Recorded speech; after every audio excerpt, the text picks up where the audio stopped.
live. Yo, this is the real deal. We are back, baby, and better than ever, as Allie would say. Sadness, Allie is not with us today. But do y'all see this? This boy Daquan is in the house. Look at this boy's face. Look at this boy's face right here, y'all. Y'all see this face? Dang. Can we move on? Have we done the obligatory, like, oh my gosh, you have a camera, we can see? Is that over? I thought we weren't gonna get this until season 2, so it's nice that it happened at the end of season 1. Look, bro, look, you have to foreshadow. All right, so my friend Daquan, how are you doing today? Good. I'm just sitting here. My roommate's just being an idiot. It's like, are they making beats? Yeah. This is my life. Hold on, give me 1 second. Yo, I'm recording. I'm recording. Okay, so I handled that. That was so great. Look, life with people, man. It's great. It's literally the best thing ever. Yep. I love how it just like, look, the whole time, silent. The moment it's like, oh, let's push record, all of a sudden, everything pops off. See, this is why you don't get the camera. This is what happens when you can see me. Yeah. You gotta do other intrusive things. That's true. It's fine. We okay. But it's fine. But other than that, I've been good. I've been chilling, living life, breathing air. Super special, awesome as always, Special, awesome as always. I've been okay. Yeah. How about you? I was gonna say. Just okay. Never better, never worse. Oh, okay. I mean, you could be better. Could be. You decide how you are. Yeah, and I'm just okay. Mm-hmm. Yeah. Well, could be worse. Okay. If that's what you want. Could be better. Could be a lot better, actually. Could be better. Look, okay.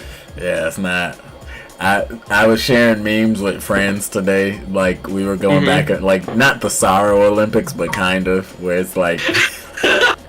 like all of the memes were like the girl trying to, like, she picks up the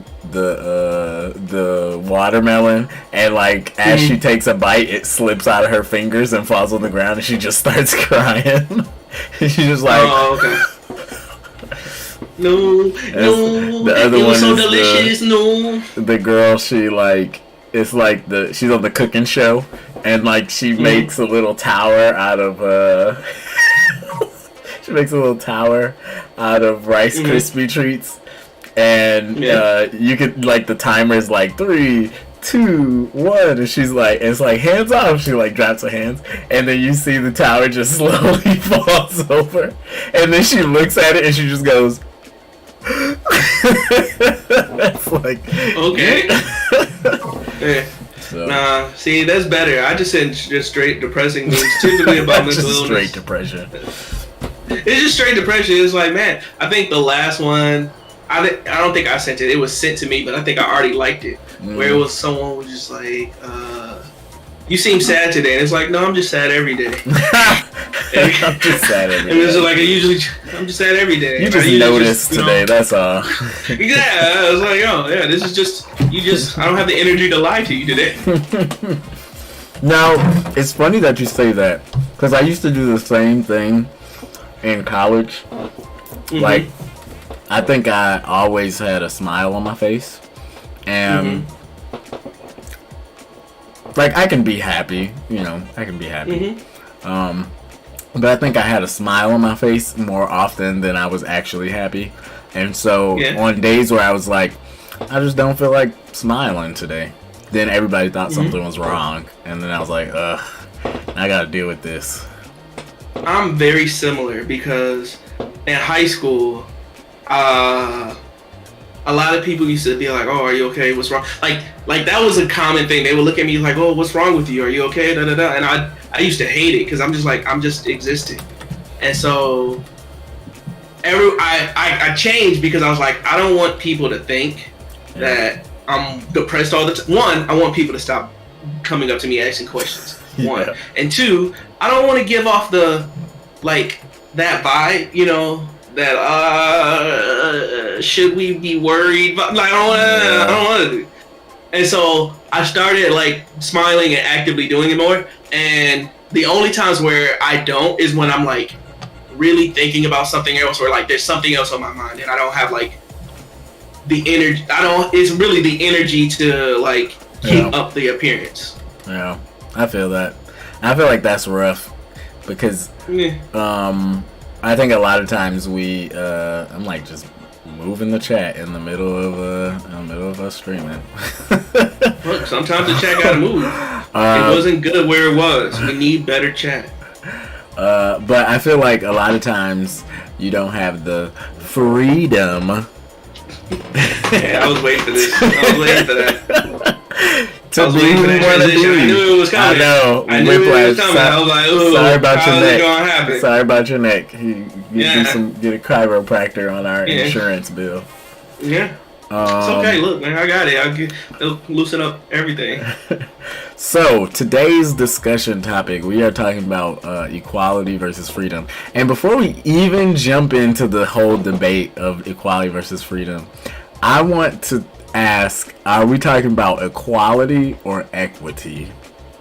So here's the thing, because what I was gonna do is before we start, let's define what both of these things are. Because if we need to do it. So just for context, so everyone knows. Again, me and Bracy, we send memes to each other, and one of the memes I sent to Bracy was a video talking about. It was from this guy talking about freedom versus equality and how they're always in tension to each other. And he got it from a book, and you know what? I should have looked up what book he was talking about. This was like 4 days ago. Yeah, this is true. But we sent it in there, and we just sent it into the group chat and be like, hey, what do you think about it? And so this is where this came from. And so like I'll go ahead and put forth this definition. So for freedom, a lot of people view freedom as have like the ability to do what you want, and I actually don't think that that's the case. I feel what freedom is not having restrictions. That's when I think of freedom, it's not about, oh, I can go and do this, I can go do that. It's that when I try to do something, there's nothing prohibiting me from doing it. So freedom is weird, I think, because I think freedom actually exists in a matrix, not a spectrum.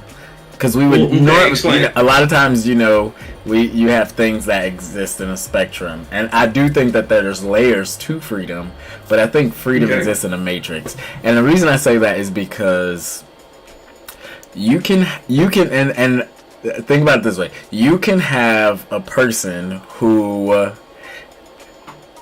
let's look at an example. It'd be easier. So you have a parent and a child, right? So parent-child relationship, the child is questioning their freedom, correct?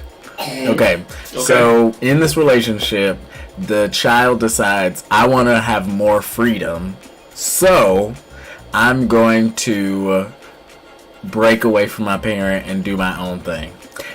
That's one definition of freedom. Then, let's say that same child gets their whole set of they do a bunch of stuff, and then they're like, man, this is so awesome, and then they run into some issues and they're like, dang, this is not as good as I thought it was gonna be. I'd rather go back to my parent and live under their guidance or under their rule or whatever, however you want to define that. That's a different version of freedom, because now they have a freedom of worry.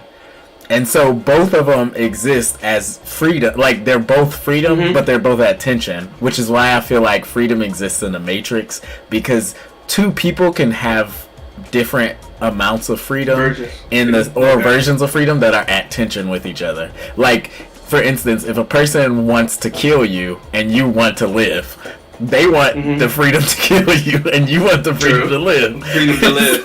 Yes. And that's weird. And this is why I feel like, my definition explains freedom in such a way, because even in all those situations, the thing is, for the kid wanting to be free, what he wants to do is be free of his parents restricting his access. And for the person who's like wants to go back, they want to be free of the responsibilities and other things that they now are accountable for. Mm-hmm. It's still them. It's still freedom is still there. It's just what is the restriction is different. It's a different type of restriction. Yes, and so, and to be my point, like, so when it comes to freedom, I would say freedom is very fickle because there's no such thing as true or absolute freedom. Okay. People will be like, okay, what you got? I agree. If we're talking about non-theoretical, then yes, I agree. What do you mean non-theoretical? In real life, there is no such thing as absolute freedom. Yes. Well, the reason I will say that is because let's say if you want to sit there and talk about a free person, a lot of people will be a person who kind of just does whatever they want and whatever that thing is. But I'm like, those people aren't free. Right. They're just restricted by their own whims. Like, it's not that you're true, like. And maybe true freedom exists with your ability to just constantly change and adapt and do different things. I don't know. But me personally, I can sit there and say, like, there's a point of freedom where, you know, at a certain point, giving so much freedom becomes its own restriction. Yeah. Yeah, that's really fascinating.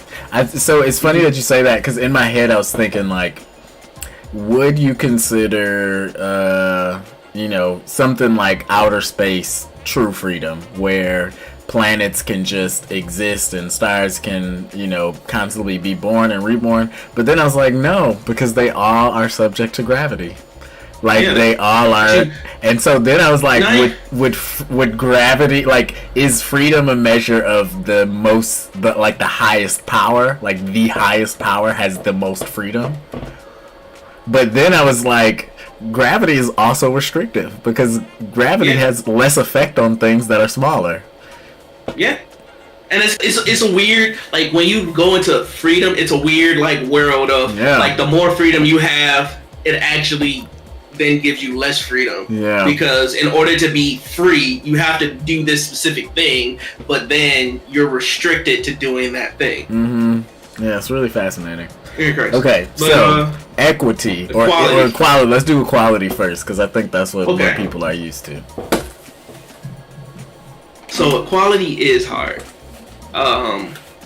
because like you were trying to say, equality means a lot of different stuff depending on the context and stuff like that. I feel like the most common definition of equality is to be treated the same regardless of variation. Is the best way I can put it. There you go. I like that.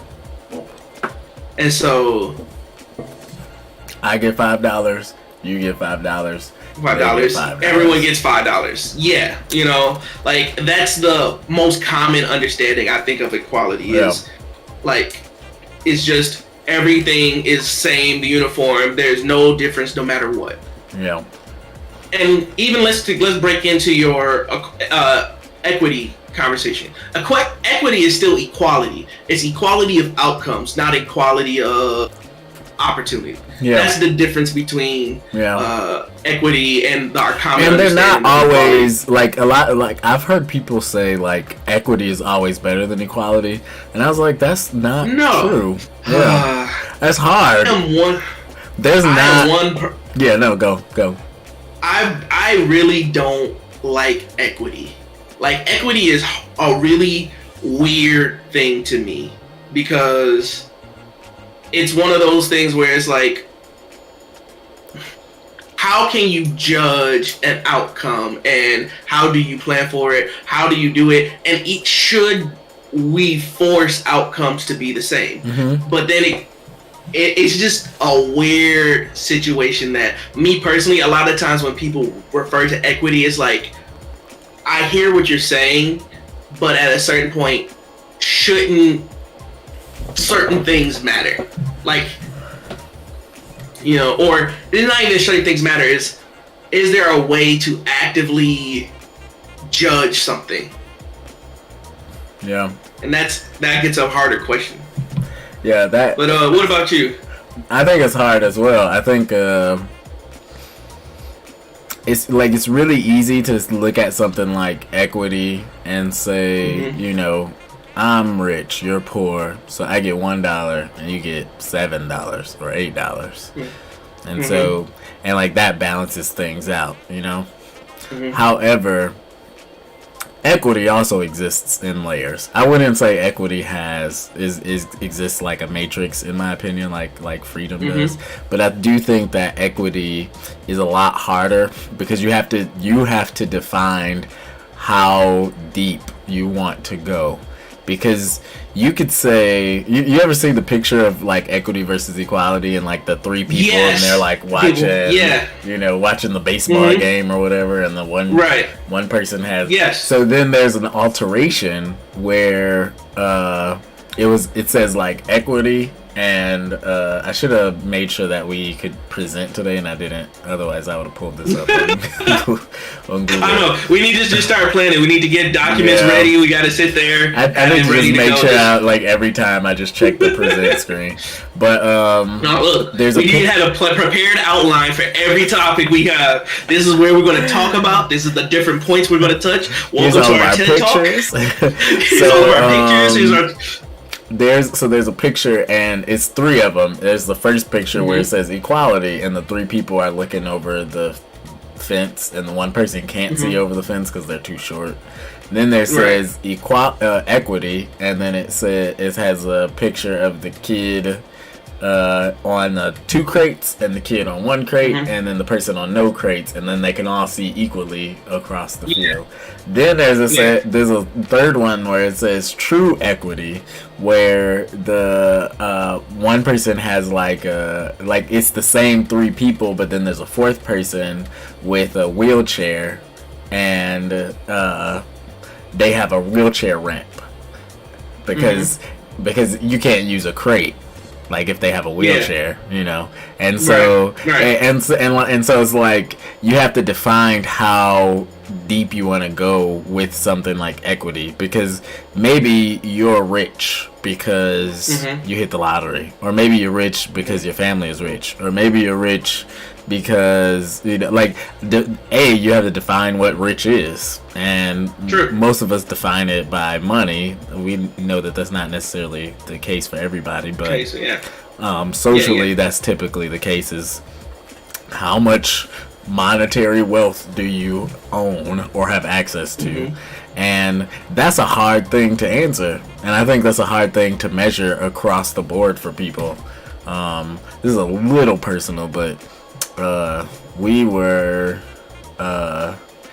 thinking about like signing up for a bridge card, because I was like, we are really struggling to feed these kids. Right. I get it. I understand. And one of the questions they ask you is like how much money do you have access to?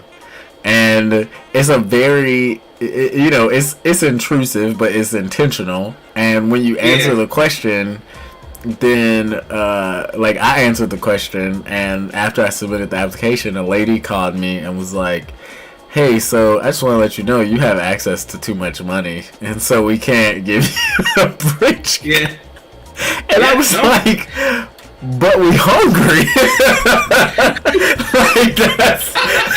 But I want food though.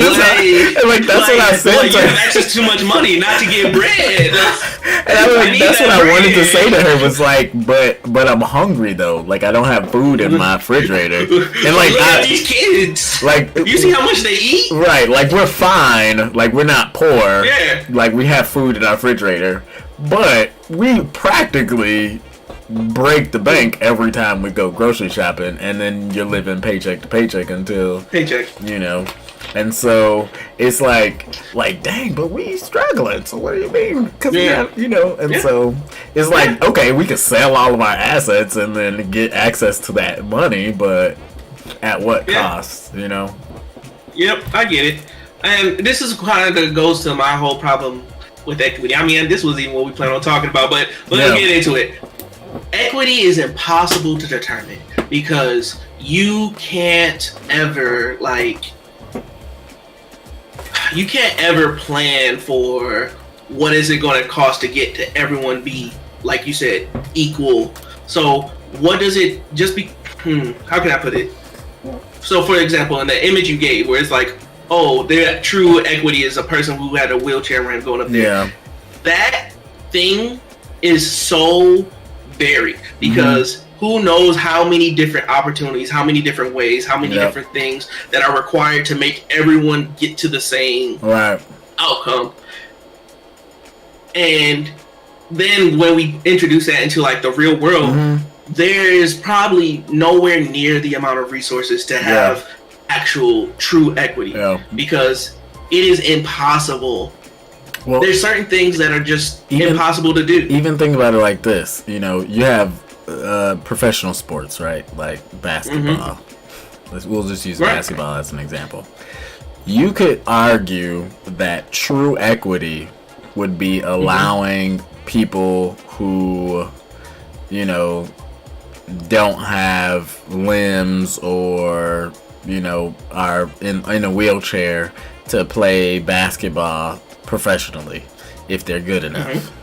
And you could argue that, you know, they might be at a disadvantage, but true equity would be, you know, finding a way to add them to the sport so that they can also be also and it's play. like And not only play but be competitive.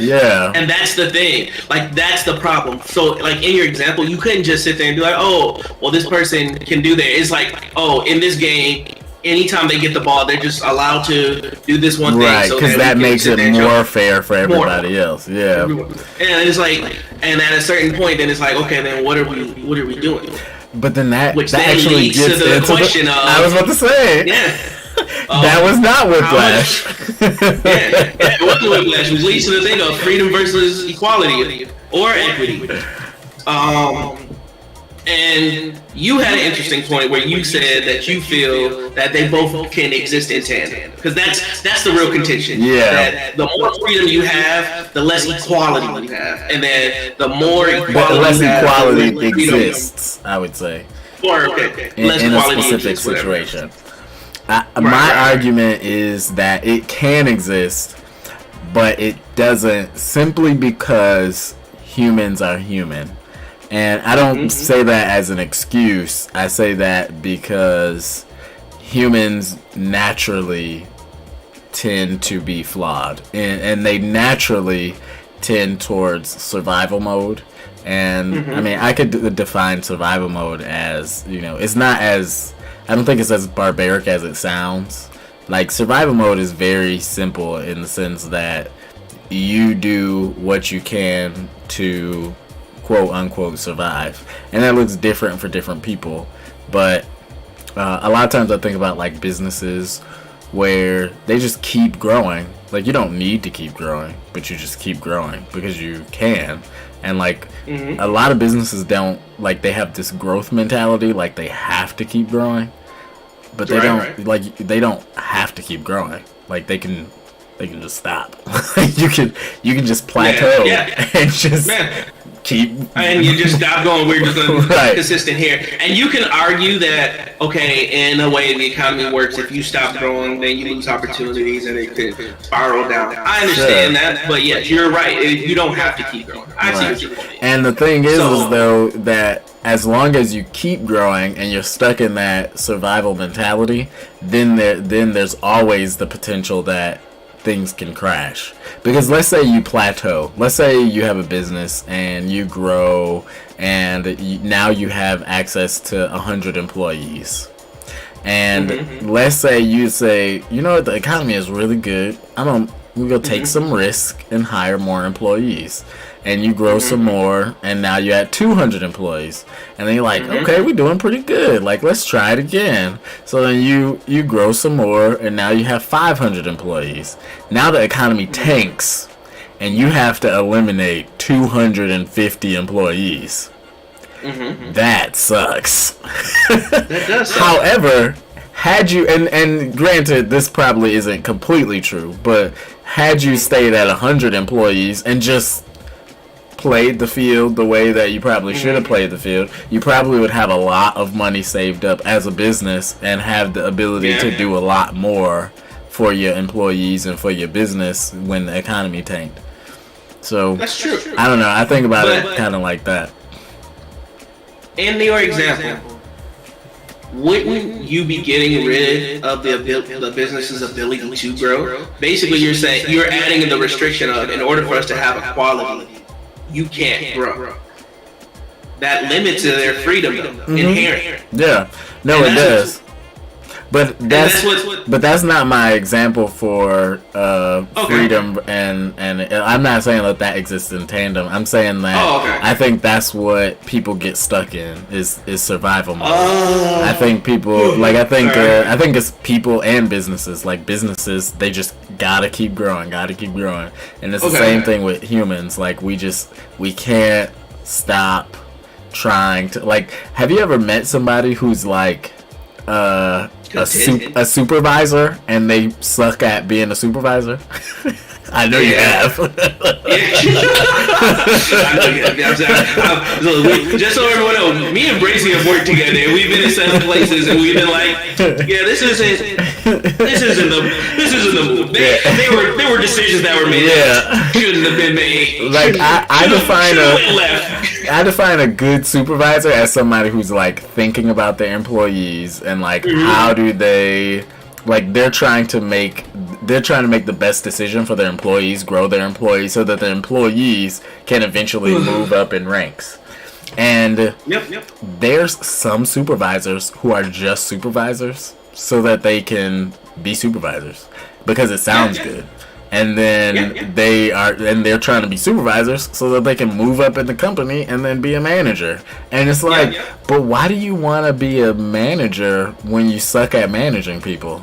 Like you don't actually want to. You don't appear to want to manage people, and you don't seem like it doesn't seem like it's in your skill set. So why are you trying? Like it's simply because you've been taught or socialized. That this is what you're supposed to do. Just to keep moving up until you make as much money as you can and then retire. So yes, I would sit there and I would say that. But I don't necessarily think there's things wrong with that. I think as long as you're effective, I don't really care. As long as you make the right choices or whatever. But I don't know. We still haven't gotten to the crux of the thing. What do you think? Freedom, equality, coexisting at peak values. I think if they were to exist at the same time, it would look something like a utopia where people actually, truly put their pride aside. That would never exist. So here's the thing. I would say that I don't think that freedom and equality can't coexist. It is possible, but I feel like there are two lines going up that will eventually cross. That at a certain point you reach peak amount where you can have equality and freedom. And then if you get more freedom, that comes at the cost of equality. And if you get more equality, that comes at the cost of freedom. Another constant comparison to freedom that I think actually applies really well to this is freedom versus security. That the more freedom you have, the less secure you can be because you're taking on risks to be free. You're doing these things that may not they may not work out, but you get that freedom to do those things. Versus if you want to play it safe, you want to sit there and be really secure, you can do that, but at the cost of there are certain options that will just be removed from you. I think the same type of interplay exists in equality. I feel that you can have freedom up to a point because at a certain point, other people's freedoms take over. So in the video we were watching, you were saying if you let people truly be free, the natural inequalities in people will then balloon. And now, because I am, better at this, I'm going to go and dominate this, and I'm not going to leave space for anyone else. Well, and I think that's what happened with the United States. Like, you could argue that the founding fathers didn't know that $1 billion, like they probably never would have imagined that a person could have $1 billion. They also probably never imagined that a person could have access to technology where they could yes, they could do all that. Like when you can manage $1 billion, because you gotta found the founders like, bro, how are you even gonna hold $1 billion, bro? Right. Where you even gonna put it? Somebody's gonna rob you. Where you gonna put $1 billion? We'll rob you. Someone's gonna rob you. There's no way. What are you gonna do? It's not gonna fit in your mattress. It's not gonna fit in your safe. So where you gonna even put the $1 billion at? So I imagine that the founding, like people love to argue and say that the founding fathers were brilliant. I'm not saying that they're dumb. Okay. I'm not saying that they didn't know what they're doing. I'm not saying that they didn't think ahead. What I'm saying is nobody can predict what life is gonna look like in 300 years. True. And here's the thing, they didn't. They made it specific. It's like, yo, stuff is probably gonna change. Here's a little way to change it when you need to. Yep. It's just that we was like, nah, bro, we not changing it. We was like, nah, this is good. We might mess it up. This is good the way it is. Here's the thing, it's good for me. I'm good. Yep. I don't need to change. Because like when you think about the founding fathers, they made the whole Constitution, and then immediately it's like, oh, here's some 10 amendments we gonna add. Yeah. You might need to change some stuff, but like here's at least the good 10 where we felt like this was important. And then it's like over time we're gonna add more stuff, and then you might take away some stuff. Who knows? Inside the Constitution, there's a way to add and subtract. Like, we just don't. Yeah, and I think that's kind of. I think it's kind of backwards because, you know, we like when the country was first started, it was based on this idea of of self-interest, and the way self-interest actually came into existence was people will make the best product, and the best product will always win, which makes sense. Like logically it makes sense. Like if I make the best tasting cake in town, people are gonna come to me over you because my cake tastes better. I know that's phrasing, but that's okay. Yeah, that's okay. We like phrasing. Phrasing, everyone. You can't live without it. I need like a button that I press that like that just blares phrasing across the screen. Phrasing. We can do that. We have the technology. But to your point, go ahead, finish. Oh yeah, that's what I was gonna say. Was that I think that you know people like that was how self-interest started, but then it morphed into this idea that if I can make things cheaper, then people will come to me, and it became a point where money was no longer the fluid that it was to keep society together, because once you start manipulating the quality of a product in order to make it cheaper, then you manipulate the way that money is supposed to move. Because money was supposed to go to whoever made the best quality product. But then you said, I'm going to make a cheaper product that's less quality, but it's also costs a lot less. Easily accessible. And it's easily accessible. I don't think there's necessarily. I don't think there's necessarily anything wrong with that. Because even still, that is a good quality project. If you want to make something cheap and have everyone have access to it, and that's it, because what's not valued is its cheapness, it's its convenience, and that is a way to verify like quality. Right. And so having a convenient product is fine. I don't think that's what the breakdown is. I think the breakdown is that in our pursuit I guess this is more going into like the problems of capitalism today. I feel that in the pursuit of trying to always get the best deal, what we found was it's easier to stop other people from making something than it is for me to make something better. Like, I think that's really what it is. We reached a peak where it's like, I can't make this better. It's too hard for me to make this better. But you know what's easier? If I just sit there and hit you in the kneecap. Yeah. And then now you can't make anything, so now this is the only thing they can buy. So, and that's where we came to. Innovation is more difficult than it is to handicap someone else. And that's what I like when we get to the whole capitalism debate. That's what I feel we need to change. We need to make it harder for larger companies to swallow and eat up smaller things. Yeah. Having those innovations be able to come and exist and change the market is what's necessary. But back to the whole thing, because when you were talking about the founding fathers, I feel that a lot of what they did about freedom and stuff, because freedom and equality is very important to the founding of America, and I feel that they understood that this tension existed and they tried to make a balance. They said, hey, when one of the biggest things that you can see this in is First Amendment, freedom of speech. A lot of people will sit there and be like, oh, I have freedom of speech, that means I can say anything I want, and they're like, hold on. You can say a lot of things. You can't say anything. Mm-hmm. There's some things that, yes, because you are free to do, but because it infringes on equality, we're going to still make those not okay. Yeah. And I feel like that balance is what perfectly defines this question, where it's like, no matter what, if you give everyone freedom, someone's freedom will inevitably cross on someone else's freedom. Yeah. And that creates an equality problem. Like either gonna let one person's freedom dominate someone else's, right, or you're going to force them to have less freedom so that we can have equality. And I'm okay with that. I'm okay with the balance. I'm okay with sitting here having that complex and nuanced discussion about, hey, maybe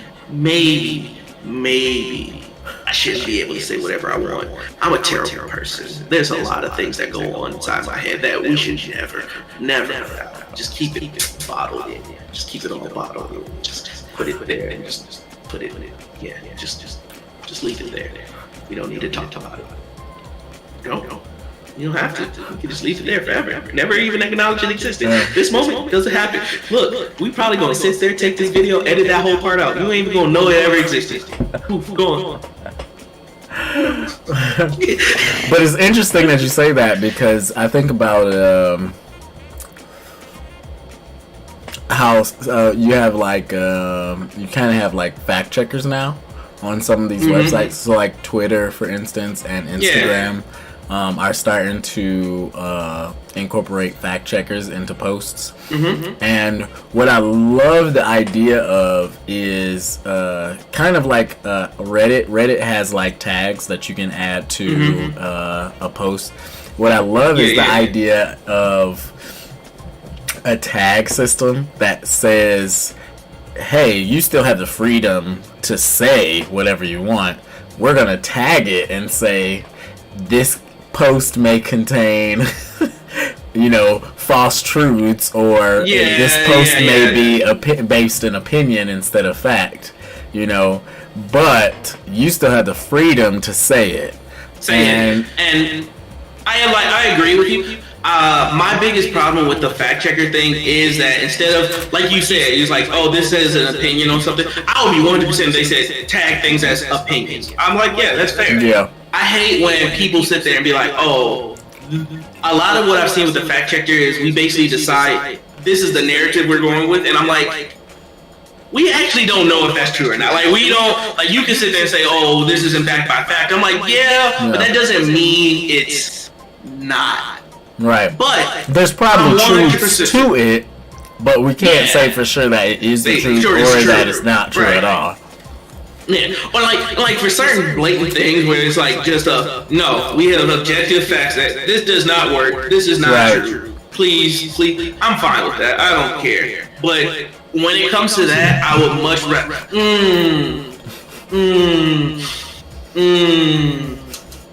When it comes to that, what I would really much rather do is have so much volume of stuff, because we live in the internet age, is weird because people find this one thing that agrees with them and then we'll just hold on to that forever. It was well, this opinion says that I'm right, so I'm going to ignore everything else. But normally, what will happen is one person says something like really idiotic, like, "Oh man, Attack on Titan is like a great anime," and then the rest of the world will just come down and be like, "No, you're crazy. That's not true." And eventually, that one person, even if they hold on to it, it's like, it's whatever. I'm gonna look at this and be like, "Nah, I'm pretty sure Attack on Titan is a bad anime." Now, you know what?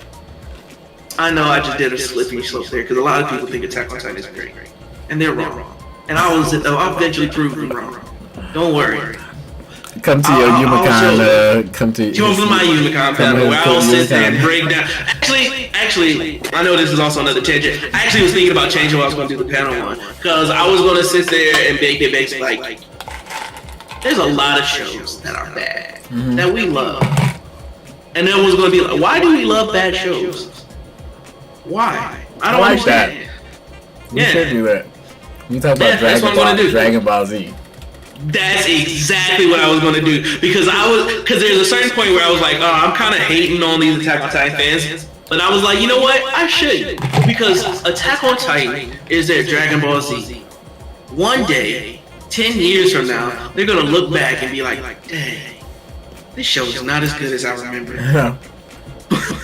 But I'm still gonna watch it though. I'm still gonna watch it, and I'm gonna love every second of it. Bro, Budokai Tenkaichi 4 coming out, I'm gonna be there, playing, spinning every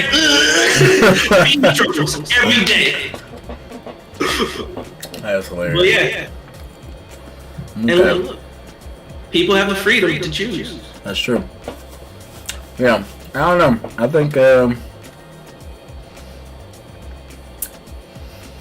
what do you think is more important? Freedom or equality? Yeah. Yeah. I think it depends on. So, this is hard for me to answer because I'm not a dictator. If I was dictator of the planet, I would ask what people cared about more. I would probably literally ask, like, do you care more about freedom or do you care more about equality? I don't care about what you think other people care about. What do you care about? What do you in your life think is more important? Having freedom or being equal? That's a good question. Yeah, I know. It's not that I don't know the answer. I think I'm indifferent. Like, I don't think I think I probably value them about equal. Like, I understand. I mean, that's an answer. That is an answer. I think I understand the value of freedom, but as somebody who is not, or let me say it this way, as somebody who's conscious of survival mode, and I don't allow it to completely overtake my life. I think that I do my best to find freedom where I can, but I'm also doing my best to create opportunities for people to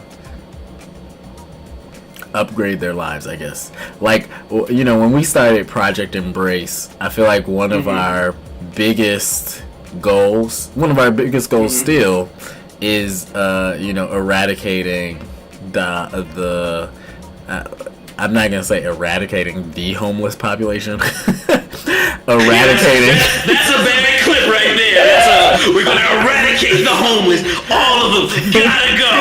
No more homeless. Eradicating homelessness. Yes. Because what we said was we wanted people to be homeless simply because they wanted to be homeless, not because they didn't have any other option. And it's possible to get there. However, we don't actually put enough thought, maybe is the right word. We don't put enough thought into policy and procedure and practice. And I think that leads us down a bad path. Because we have so many nonprofits that help maintain homelessness, which is, okay, like you keeping them alive, and they get showers. Doing the things, you're helping out people. Yeah. But you're not really doing much to bring them out of it. Right. Wise ones once said that most nonprofits exist to eventually disappear. But I don't know. I'm seeing a lot of nonprofits pop up nowadays. I personally value freedom a bit more. A lot of my thing about me personally is about pushing forward and going to the next step, the next level. While I really do appreciate equality, and I really want to have that, still feel that that's a very important to have. And to a certain extent, I feel that having people be equal can lead to more freedom. I still value people's freedom more over their right to be equal, because I want the freedom to find new options. Equality is very limiting. Equality basically says we're gonna have to do, even regardless of whether it's equity or equality in outcome or equality of opportunity, it creates limits. It creates moments where this is as much as we can go before we can't do anything else, because we have to make sure everything is easy. Yeah. While freedom lets you take that next step forward, and it will mess up equality, but it has the potential to bring it back, maybe. Freedom to me is advancement, while equality is more stability. And that's how I kind of view it. I feel and that. So I lean a bit towards freedom, but equality is still very important. Well, we have a background in technology, so True. I think that sits with us well. Like, we would rather constant. Well, and it's also funny.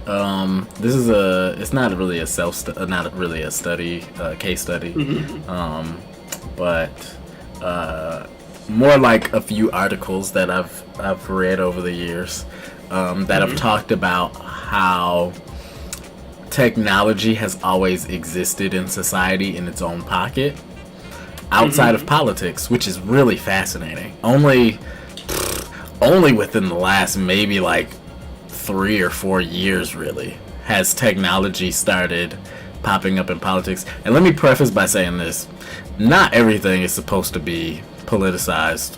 Not everything is supposed to be a political issue. However, technology has somehow managed to shave off this political natured society that we live in America specifically more, has managed to like really subtly not be tampered with a lot.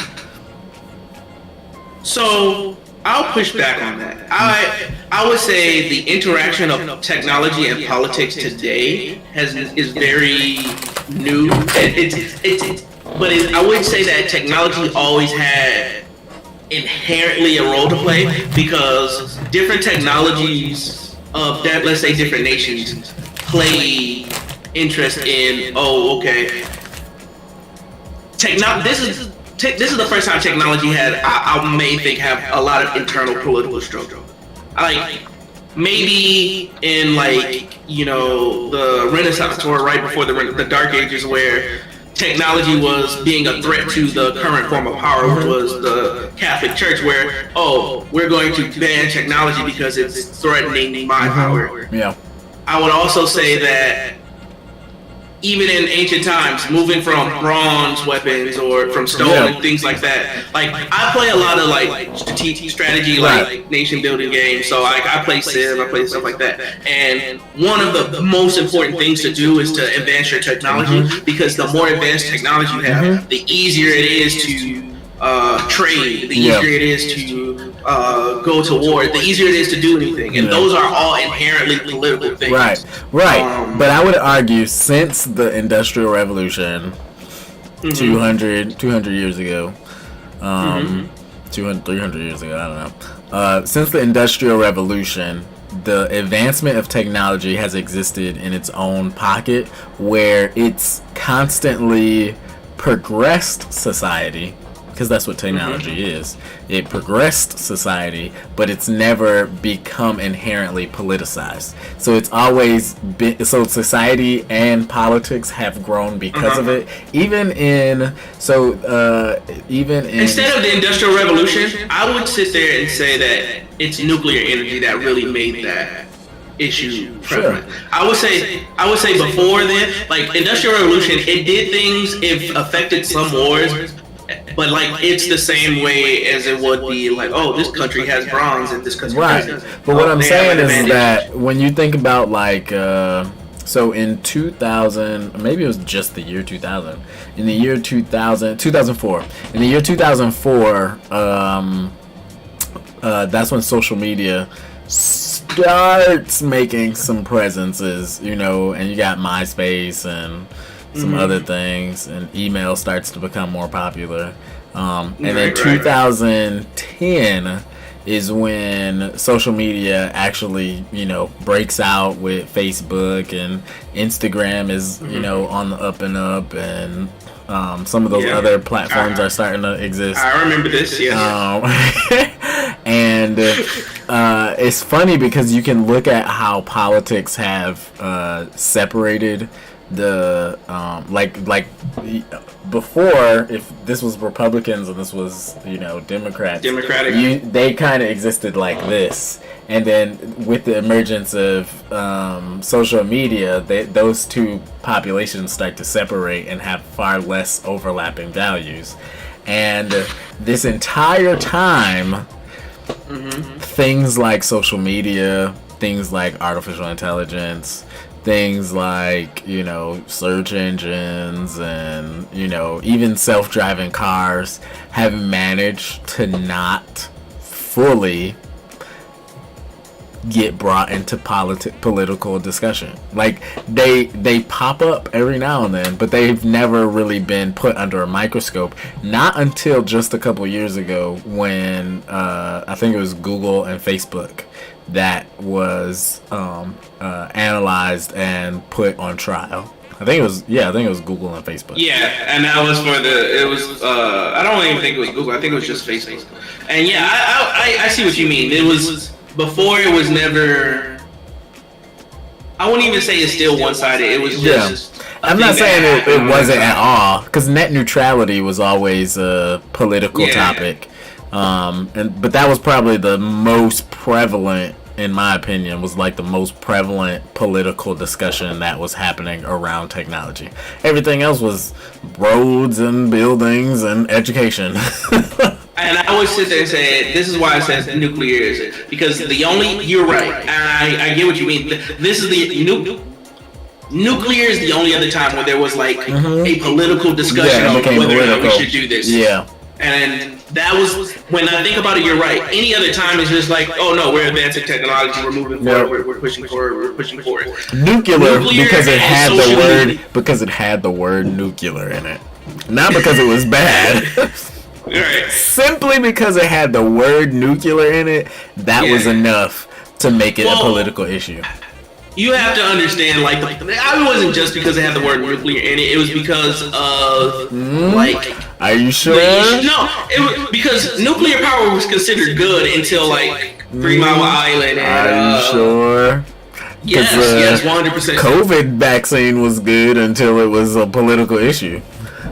Same thing. Yes, but what I'm saying is the COVID vaccine was a political issue. The reason why nuclear became a political issue is because a plant melted down and everyone became afraid. Because, oh, this thing is dangerous. It can hurt me. And even nuclear wasn't politicized by, like, it was more of a populist versus a, you know, establishment type of thing. Where it's like the people didn't want nuclear because the only thing they know about nuclear is that, oh, it had a meltdown and all these people got hurt. Which, fun fact is the only one that ever did that was it's the Russian one. What is it called? Not Chernobyl. Chernobyl. Oh, that's Chernobyl. Yeah, it is Chernobyl. Chernobyl is like the only massive. Oh my goodness. Chernobyl. That was me having a brain fart. It wasn't look. I was sitting there. I was trying to get my little hamster going, and then he was just taking If you don't know about us, so I suck at trivia. However, I watch hella TED Ed videos, so I know a little bit about everything. Yes, but Chernobyl was the only one where there was an actual massive disaster where a lot of people died. There was a lot of radiation. There was a lot of stuff. That was the only one. 3 Mile Island wasn't bad, and there was one in Japan that was like it was bad, but it wasn't really like I don't think anyone really died in direct cause of radiation. Chernobyl, a lot of people died because they really messed up. But Chernobyl was like a lot of mistakes. They did a lot of things wrong, and they kept going wrong. I'm trying to remember what happened at 3 Mile Island, but I also think it was like one of the things where it's like, yeah, no one really died. It just was like everyone heard a nuclear meltdown and everyone was like panicking. Yeah. And so, like, and then compare that with the fact where nuclear energy is one of the cleanest and safest energy forms. Where it's like, compared to oil and everything, there's way less, breakdowns or things happening at nuclear plants than oil rigs. There's all these different types of benefits. It has literally almost zero. What's it? It's the carbon. Carbon footprint. Carbon footprint. It's everything. It doesn't pollute. It almost zero pollution. The only thing that nuclear energy makes is heavy water, and it's completely captured. There's no leakage. There's no nothing. It's just that we have barrels of this radiated water that we just don't know what to do with it. And they actually have means like scientific means to actually reuse the water to create more energy, but it just takes time and energy. It's a lot of work. It's a lot of stuff. It's one of those for now we'll just keep burying these. Yeah, but it's one of those things. But a lot of people were afraid, so equality won out. Yeah, it's really fascinating. Well, we have hit the 1 hour mark. This has been fun. This has been Daquan's face. Yeah, I guess. And this has been The Real Deal.